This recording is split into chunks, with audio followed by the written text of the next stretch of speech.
Hi, my name's Steph Reid. I went to school from 2005, graduated in 2014. I was in Car House and I'm now a professional basketball player.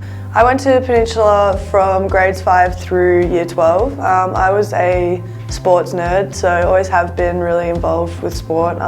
So for me, I really liked Friday afternoon sport in primary school, and then the AGS, APS sport, I loved Saturdays and playing on Fridays with touch footy. I think that was just a really exciting aspect for me. I loved my English and humanities teachers. Yeah, I really enjoyed that aspect of school and being able to try different things that I never really would have done outside of school, like learn 2 languages, French and Chinese, and do art, which I'm not very good at, but at least I gave it a shot.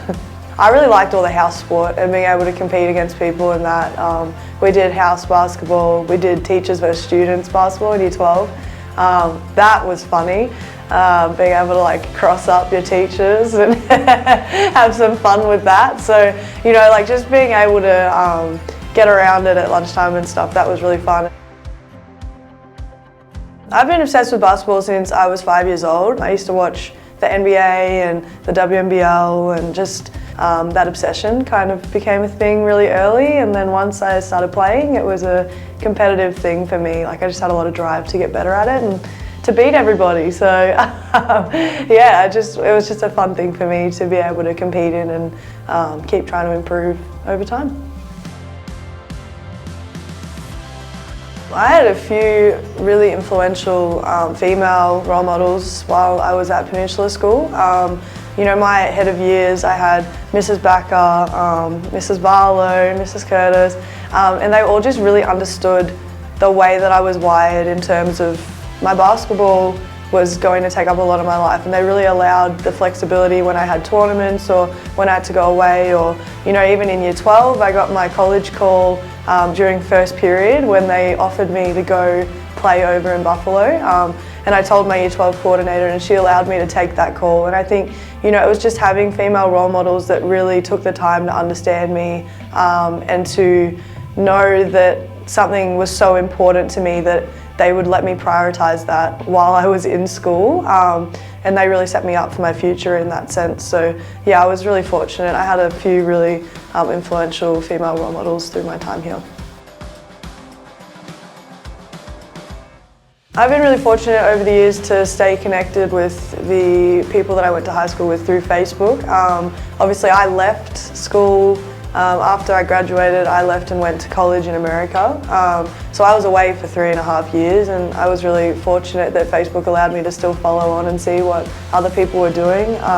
And I've had people reach out to me and congratulate me on my achievements even recently, especially on the social media, being able to look and see what the alumni are accomplishing. I've definitely been more in tune with the athletes and seeing Jacob Wiedering playing for Carlton, which is my team, so that's pretty cool. But yeah, it's been really, really cool to now be back home and hopefully be a little bit more involved. At the end of 2014, about 3 days after Christmas, I took off and flew to America to go play college basketball at the University at Buffalo. It's a really full-on lifestyle, but I definitely enjoyed my time. I was really fortunate to accomplish a lot in the time that I was there, and I definitely learnt a lot about time management. I learnt how to be involved with the community that I was living in Buffalo, and I've definitely learned a lot of life lessons from my college coach, which now I live in my daily routine and carry on and hopefully teach to the kids that I'm coaching now at a junior level. My favourite college memory was during our championship game in 2016 at the Mid-American Conference tournament. We'd never won that tournament before. We'd never been to the national championships, and I hit a game winner in overtime. With 3 seconds left, I got the ball and made the shot as the buzzer expired. So that was a really, really fun memory. I won tournament MVP of that year, but more importantly, we were able to go to the NCAA championships for the first time in school history, and just to see the way that Buffalo got around that and the excitement that it brought to a town like that, it was just such a cool experience, and to be able to do that with 14 people you're really, really close with was an amazing experience.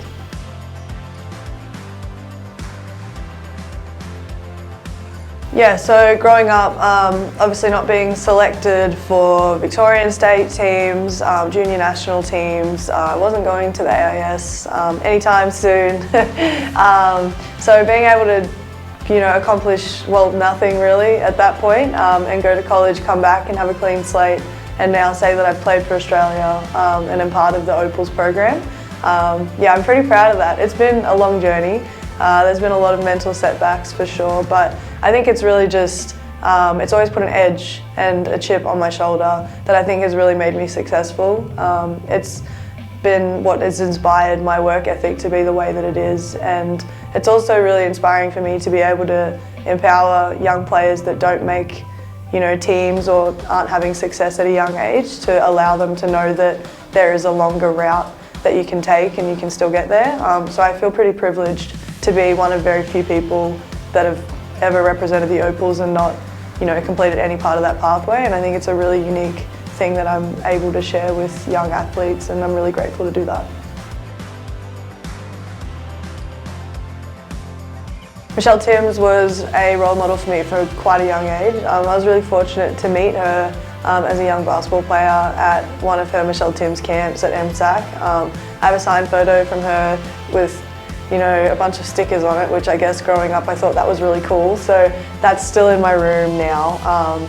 But yeah, to be able to have my jersey presented from her, someone who really plays the way that I always aspired to play. Like, she was just someone that was so gritty, so resilient in the way that she played. She was tough, and that was something that I always wanted to have growing up, and I wanted to play that way, and she was a massive role model for me. So to have my jersey presented from her was amazing, and yeah, to know that she's still watching me as I continue my career is pretty cool too. In terms of what I've accomplished, in terms of awards and championships, I think the most rewarding thing for me would be winning championships with my teammates. You just don't win a championship often. Like, I've only been fortunate enough to win, I think 3 now, in a long time of basketball. I've been playing this game for over 20 years now, so to only win 3 championships shows how rare it is. And for me now, to be able to say that I shared it with those 14 people, the memories that you create are unique, and I think that's what it's really all about now. It's not about individual for me, it's more about being able to share that with the people that you're close with and you work really hard with, and yeah, that would be my greatest achievements. In terms of coaching juniors and being involved with athletes at a junior level, I think that as professional athletes we have an obligation to give back. I've always been someone that believed in that, even since college really. I just feel that, I would have lacked role models like that when I was growing up, so I think it's a really big thing for me to be able to be involved. And I think it's also just really cool now for young girls to have access to their role models. And I think it's a privilege to be a role model to young female athletes, so I really try to be involved as much as I can. I coach junior teams when I have the time, which is rare, but I've been able to manage to be able to do that, especially in the last 5 years. So under 12s is my favourite. You're able to shape the way that they work, the way that they see basketball, the way that they see representative basketball in that higher level, and I think it's a really good way to introduce them to that, is to have someone that has done it all themselves. And yeah, I really enjoy it. I think it's really fulfilling, and I think, as female athletes we have an obligation to do that. I'd love to see more people be involved at that level. Looking back on when I was in year 12 and thinking about what advice I would give to my 18-year-old self, and other 18-year-olds I guess at this point, would be to find motivation within yourself. I think even with ATARs, with sporting achievements, you always are looking for the validation of other people. But you really, at the end of the day, just need to be happy with what you're accomplishing. And for me now, that's what I'm fueled by, is knowing that I have to walk away and be happy with what I've put out on the floor, or interactions that I have every day, and I think those values are a lot more important. So I think looking back on it, I'd love to tell myself at 18 years old to stop worrying about everyone else's ATARs or what everyone else will think if I fail, but more so focus on how I can control the outcome and motivate myself to do things for myself rather than doing things for the validation of other people. In terms of community engagement for me, I definitely have an obligation to give back to the communities in which I'm a part of. I've been really fortunate the last 4 years that I was in Townsville to be involved with the Brighter Lives Foundation, which is the Townsville Hospital Foundation. So they work to fund hospital equipment for the cancer wards, the children's wards. It's a really big educational hospital attached to the university. So most rural and remote cases will come to that hospital and typically get the treatment that they need, otherwise they go to Brisbane. So it's the first stop for a lot of remote areas. I've been really fortunate to be able to visit, do a lot of fundraising with them. I go to the cancer wards and the children's ward, quite frequently when I'm in town, and I think it just really gives you perspective, and as well to be able to go in and change the day of the people that are going through some pretty hard times. So that's been something I've really enjoyed over the past 3 years now, and I also do work with at-risk youth. I do some mental health engagement stuff, and I do some community engagement with schools and working with young female athletes.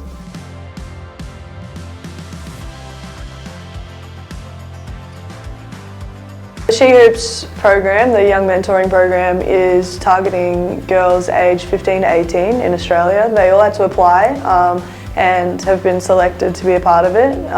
Me and 5 other Women's National Basketball League athletes have been chosen as mentors by Lauren Jackson, which is pretty cool, someone I looked up to at a young age. And it's all about empowering women to be leaders, but also it teaches them about emotional intelligence.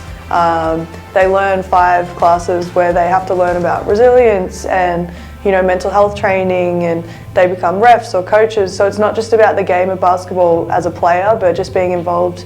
And I'm really grateful to be a part of that. Obviously when Lauren Jackson asks you to be a mentor, you'd never ever say no. So I think it's an honour that she chose me to be in that role, and be able to connect with these kids that are just at the tail end of their junior career and don't really know what's next. So it's nice to be a leader and a mentor for them, and hopefully guide them and be able to have some form of impact on the next stage. So at the moment I'm back in Melbourne. I'm playing for the Frankston Blues in the NBL 1 competition. So this is technically my off season. It's a really good opportunity for me to play in front of my family, which I haven't really done in quite a while. So I'm really excited for that. During that season I'll be preparing for a lot of basketball with the Opals. So we have a few tours hopefully coming up, and hopefully qualify myself for Paris. So get selected or find out whether you get selected in July. So I've got a little bit of a lead up now to make sure that I am primed and ready to be in the best shape possible, and I think home is the best place for me to do that. And then after the Olympic window, then there'll be new adventures, and I'm really excited for that. I'm really grateful for my time at Peninsula. I was just really fortunate to have a lot of opportunities to try things I wouldn't have been able to try if it wasn't for Peninsula Sport.